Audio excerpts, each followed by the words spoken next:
咁咧第28條咧就關於咧organic compounds 嘅。咁而家咧我哋慢慢捉住咧嗰幾個 statement 嚟睇睇先。咁啊 A 咧就話咧呢一個嘅 compounds 咧 does not show 呢個 enantiomerism，即係話咧意思係唔係有 chiral carbon 咧或者 chiral center 咧，我哋叫做咁。當然咧，我哋通常如果醒目嘅話，就要揾翻呢個 carbon 咧係連住4個唔同 group 啦。咁你咧見到有，譬如話咧呢個 carbon 咧有連住個 double bond 咧，其實基本上都唔使諗佢啦。咁你繼續數落去咧，就呢個 carbon 咧連住兩個 H 咧，亦都係冇可能咧做到一個 chiral center 啦，因為已經係一樣噶啦兩個 group。咁至於呢個咧就似係啦，因為佢其中一 part 咧就連住個 OH，跟住 hidden 咗咧有個 H 咧冇 show 到出嚟啦。咁我哋要畫翻出嚟啦。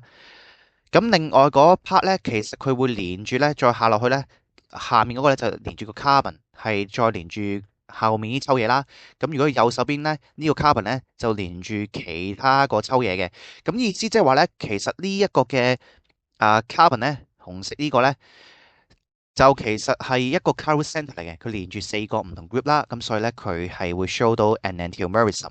其實咁其他 carbon 咧，譬如話呢個綠色呢個 carbon 咧，都係一樣嘅喎，都係 chiral center 嚟嘅喎。咁你可以慢慢數翻咧，其實仲有個 hidden 嘅 H，咁佢都係連住咧4個唔同 group 嘅。咁啊，至於嗰個嘅其他嘅 option 啦，咁我哋慢慢睇啦。B 嗰個咧就會話個 molecular formula 咧係 C5H6O4，咁你就慢慢數啦，一個 carbon、兩個 carbon、三個 carbon、四個 carbon、五個 carbon 啦，咁我哋就會話佢係 C5。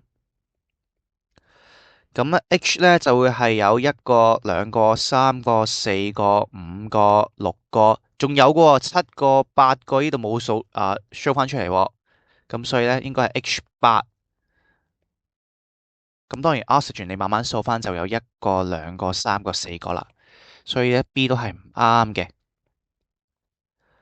咁然後再睇咧，其實佢係咪有個 ketone group 咧？我哋可以望一望咧佢啦。咁佢有咩 functional group 咧？我哋可以圈起佢啊。每一次做題目之前其實都可以。嗱，咁咧而家佢其實有兩個呢個嘅 hydroxyl group 啦，而呢個咧其實就唔係 ketone 喎，因為你見到佢連住隔離呢個咧有個 O 嘅喎，咁即係話咧其實佢個樣咧係咁嘅喎。係啦，咁佢應該係一個 acid group 嚟嘅，所以咧佢就想呃你啦。咁呢個最多人錯啦。咁至於最後尾咧，佢就話可唔可以 oxidize by 呢個嘅 acidified potassium dichromate。咁你首先咧要揾得到有冇1度嘅 alcohol 啊，有冇2度嘅 alcohol 啊，或者咧有冇咧呢個嘅 aldehyde 咧，係啦，可以做到 oxidation 咧，就係可以有呢3個 option 嘅。咁啊，我哋睇下咧就呢個咧嘅 carbon 咧，其實佢係secondary alcohol 嚟嘅，所以咧佢如果做 oxidation 咧就可以變咗個 double bond O 喺度嘅，OK 嘅。咁至於呢個 carbon 咧，佢係一個 primary alcohol 嚟嘅，咁即係話佢做完反應之後咧就會生成咗 aldehyde 嘅。